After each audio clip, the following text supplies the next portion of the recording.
Pemirsa, masa kanak-kanak adalah yang paling bahagia bagi kita.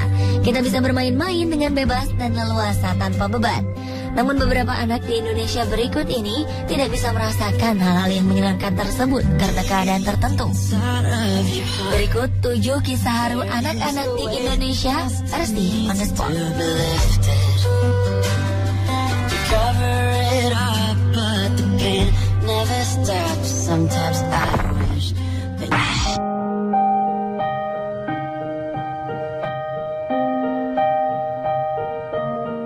Usianya boleh masih sangat muda, yaitu sekitar 8 tahun. Tapi karena kondisi ekonomi yang sangat minim, Aisyah harus memikirkan kondisi ayahnya yang sedang sakit selama 2 tahun terakhir. Anak-anak di usia Aisyah seharusnya sudah duduk di bangku sekolah dasar. Namun Aisyah sama sekali tidak memikirkan hal itu. Aisyah harus melewatkan kesehariannya dengan mengurus ayahnya yang terbaring lemah di beca.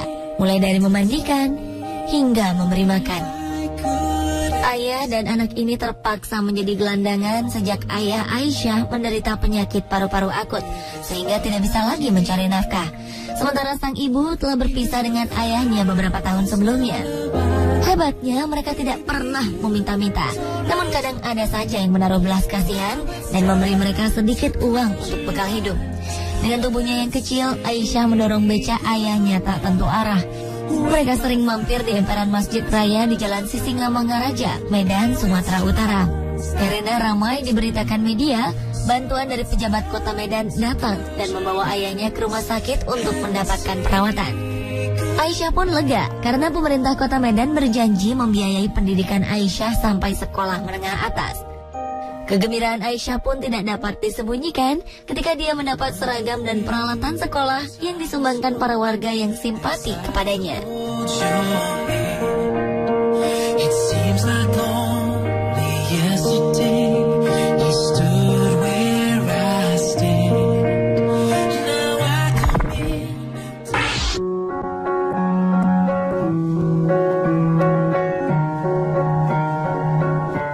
Selanjutnya, memiliki 7 saudara dengan keadaan ekonomi keluarga yang pas-pasan memaksa Sony untuk rela berhenti sekolah. Anak ketiga dari 8 bersaudara ini memilih untuk menggembalakan bebek yang telah dipelajarinya sejak umur 5 tahun. Setiap pagi, Sony mengantarkan adik-adiknya berangkat ke sekolah.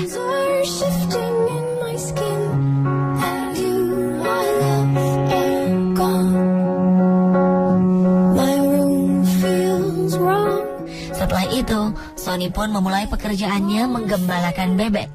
Bebek-bebek yang menjadi tanggung jawabnya ini harus selalu terjaga agar tidak tercerai-berai dan hilang. Dia menggiring kawanan bebek tersebut ke sawah bekas panen untuk mencari makanan, dan harus menjaga agar bebek-bebek ini tidak merusak sawah yang harus ditanami padi. Selepas menggembala bebek, Sony memanfaatkan waktunya untuk mengumpulkan tutut atau keong sawah yang banyak hidup di tengah lumpur. Keong ini akan dia jual untuk menambah penghasilannya.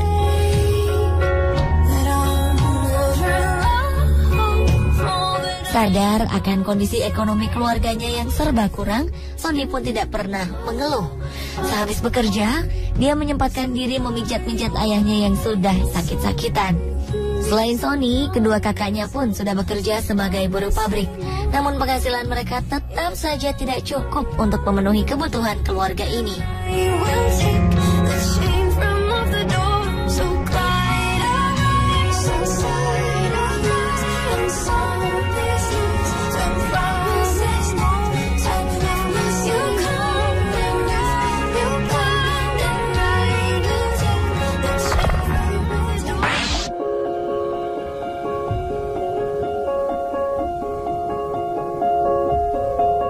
Menjadi sulung dari 5 bersaudara membuat Nanang merasa bertanggung jawab atas kehidupan keluarganya.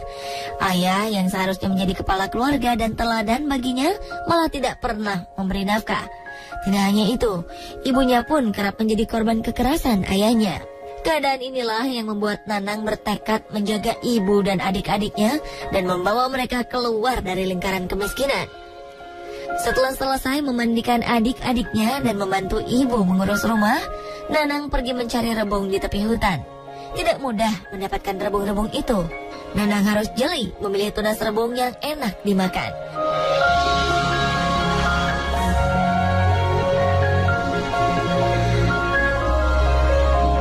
Belum lagi Nanang harus berhadapan dengan sekawanan semut merah yang biasanya bersarang di bawah rimbunan bambu. Ketika rebung terkumpul, Nanang langsung mengupas rebung-rebung itu di hutan agar bulu-bulu gatal pada rebung terlepas dan tidak melukai kulit adik-adiknya.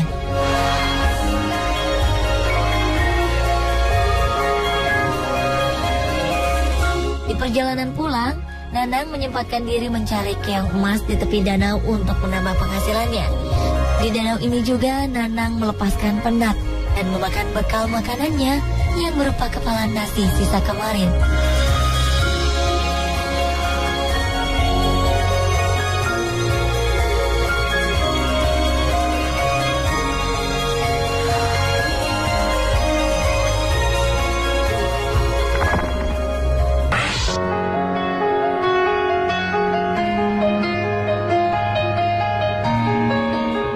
Waktu senggang bagi anak-anak biasanya dihabiskan untuk bermain dengan teman-temannya.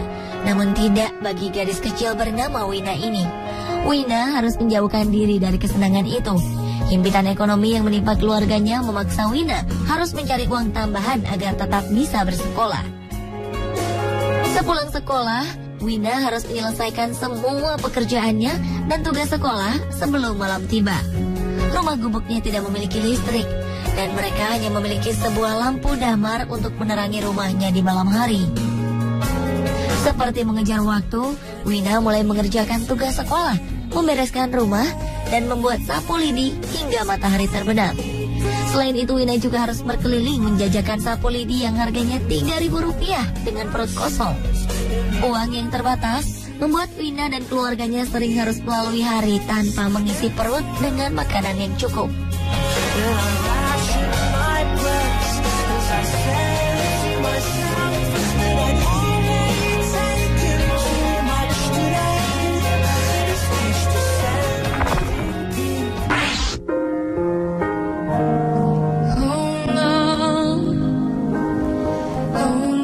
Kecil-kecil cabai rawit. Ungkapan ini cocok untuk ketiga bersaudara ini. Kecil-kecil sudah menjadi tulang punggung keluarga. Setiap harinya, Suni, Lasma, dan Lasih pergi ke sawah yang berlumpur bukan untuk bermain seperti anak lainnya, melainkan mencari belut demi sesuap nasi di rumah. Sesuap nasi bukan hanya kiasan, tetapi ungkapan yang sebenarnya bagi keluarga mereka. Ayah yang sakit-sakitan di rumah membuat mereka harus membantu sang ibu bekerja mencari uang agar mereka bisa melanjutkan hidup. Berbekal air putih untuk menahan lapar dan cacing yang ditangkap dari kandang tetangga untuk umpan belut, Suni dan adik-adiknya berangkat ke sawah. Dengan instruksi dari Suni, Lasma dan Lasih pun langsung mencari sarang-sarang belut di tengah-tengah lumpur di sawah. Tangan-tangan kecil itu juga harus gesit menangkap belut-belut yang licin dan lincah itu. Selesai menangkap belut, Suni, sang kakak, menyempatkan diri mencari kayu buangan untuk bahan kerja ayah yang hanya bisa membuat sarang burung pesanan orang. Waktu bermain mereka memang terbuang dengan bekerja. Namun Suni, Lasma, dan Lasih tetap bahagia menjalani hidupnya.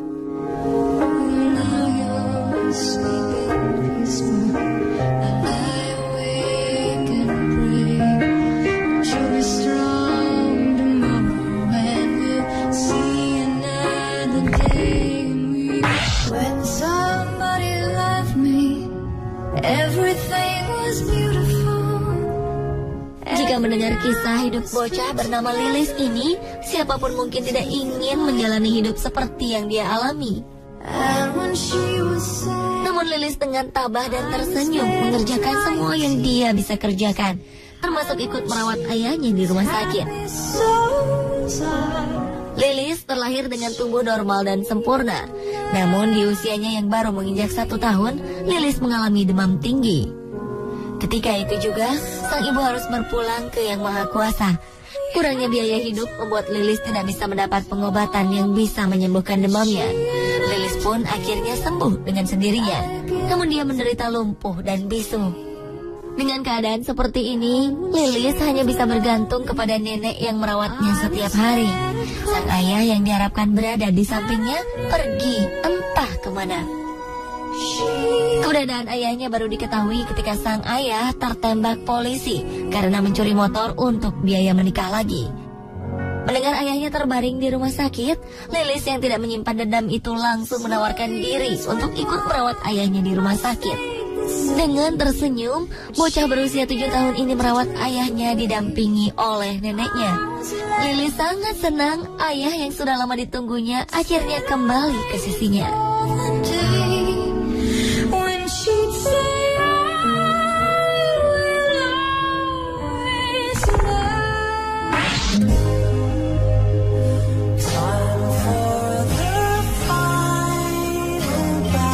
Jika memiliki niat untuk berusaha, apapun bisa dikerjakan untuk menyambung hidup.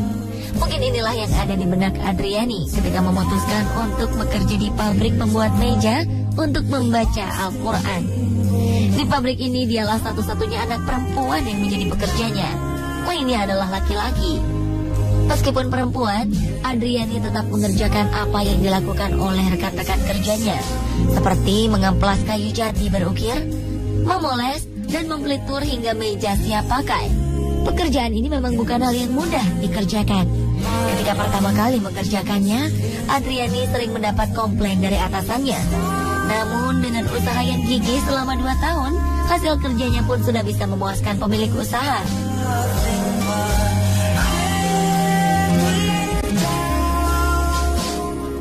Adriani memang memiliki ayah dan ibu yang masih sehat dan kuat. Mereka juga masih bekerja. Sang ibu pembuat tempe gembus untuk dijual ke pasar. Sementara sang ayah... Fenomena lubang-lubang aneh yang terbentuk di beberapa belahan bumi bisa jadi merupakan fenomena yang sangat menarik bagi wisatawan. Walaupun terbentuknya beberapa lubang ini memakan korban, tetap saja daya tariknya membuat orang-orang berkunjung untuk melihat fenomena ini. Di mana sajakah lubang-lubang aneh ini? Bagaimana lubang-lubang misterius ini dapat terbentuk?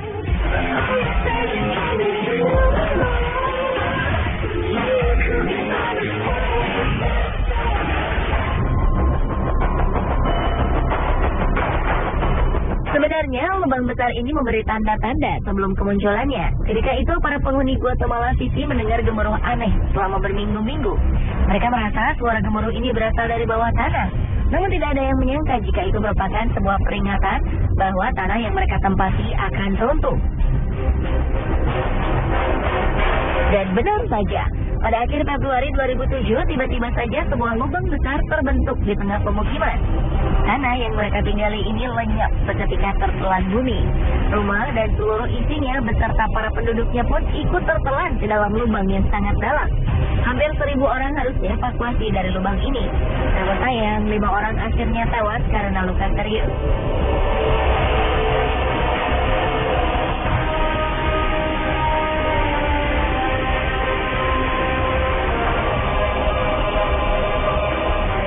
Peristiwa serupa di kota yang sama terulang lagi pada 2010. Kali ini sebuah pabrik lenyap di telan bumi. Tidak ada korban jiwa dan korban luka-luka pada peristiwa ini, karena pabrik yang tertelan bumi ini merupakan pabrik usang yang telah lama tutup. Karena lubang ini diperkirakan bisa bertambah besar, penduduk di sekeliling lubang pun dianjurkan untuk pindah ke tempat yang lebih aman.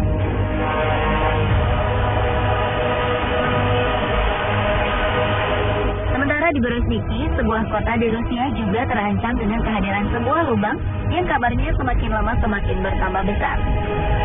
Lubang ini awalnya muncul pada 1986, dan setelah itu lubang ini terus bertambah dalam dan lebar setiap tahunnya tanpa bisa dihentikan. Berezhniki merupakan kota pemasok potas atau kalium karbonat terbesar di dunia. 10% dari kebutuhan kalium karbonat di dunia berasal dari kota ini.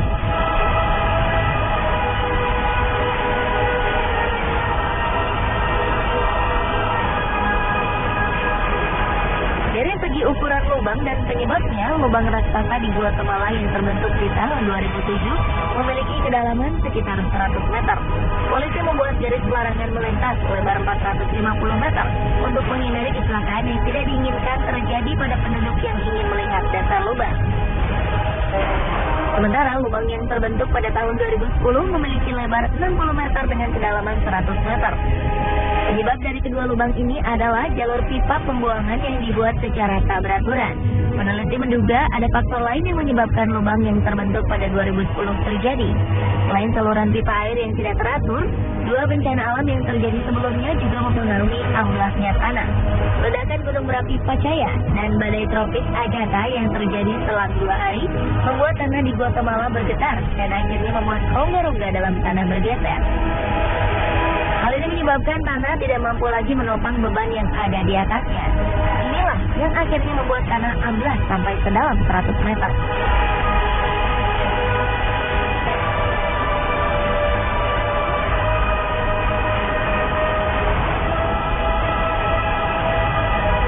Berbeda dengan lubang di Guatemala, lubang di Bereziki terjadi sedikit demi sedikit. Hal ini membuat para penduduk tak menyadari bahaya yang mengancam pemukiman mereka. Bahaya ini kemudian baru disadari pada 2006 saat peneliti mulai memperhatikan lubang ini.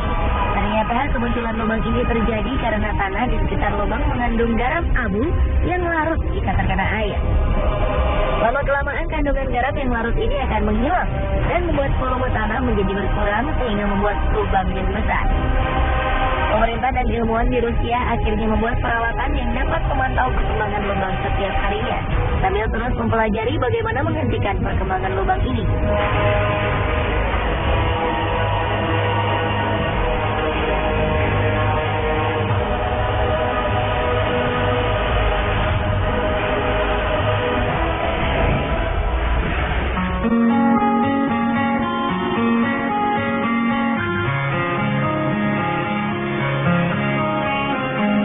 Kedua lubang sebelumnya terbentuk di tengah kota, dua lubang berikut ini berada di tengah laut.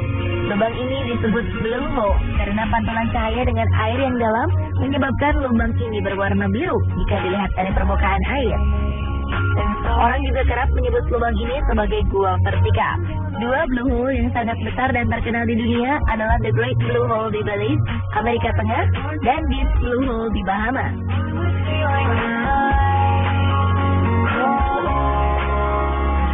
The Great Blue Hole merupakan blue hole terluas di dunia. Diameternya mencapai 400 meter dengan kedalaman sekitar 145 meter. Karang-karang atol yang terbentuk mengelilingi lubang ini membuat The Great Hole seperti sebuah mata jika dilihat dari ketinggian. Jika The Great Blue Hole merupakan lubang di tengah laut yang paling luas ukurannya, Deep Blue Hole merupakan blue hole yang paling dalam di dunia. Deep Blue Hole merupakan lubang curam dengan kedalaman mencapai 200 meter. Deep Blue Hole seolah menjadi sebuah lubang dasar laut yang tak berujung. Diameter lubang ini hanya 30 meter, jauh lebih sempit dari The Great Blue Hole. The Great Blue Hole dan Deep Blue Hole sama-sama terbentuk pada zaman es. Dulunya, kedua gunung ini merupakan gunung purba yang tertutup es. Ketika es mencair, permukaan air mulai naik dan menenggelamkan gua-gua ini. Pada Deep Blue Hole, air tersebut melarutkan batuan kapur yang menjadi dasar dari gua ini, sehingga kedalamannya bertambah hingga mencapai 200 meter.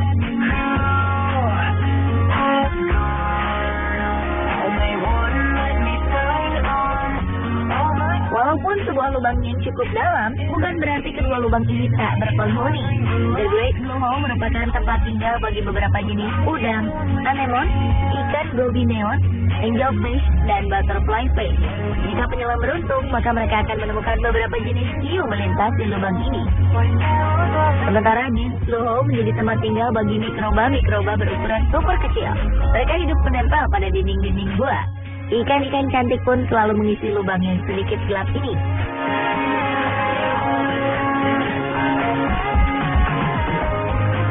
Jika berbicara tentang keindahan, jangan meragukan kedua blue hole ini. Keduanya memiliki keindahan alam baik di dalam lautnya maupun di permukaan sekeliling blue hole. Jika melihat The Great Blue Hole dari ketinggian, kita bisa melihat sebuah bola mata terbentang indah di lautan. Pada 1997, UNESCO menobatkan tempat ini sebagai salah satu situs warisan dunia. The Great Blue Hole juga menjadi salah satu titik paling diminati para penyelam profesional dunia.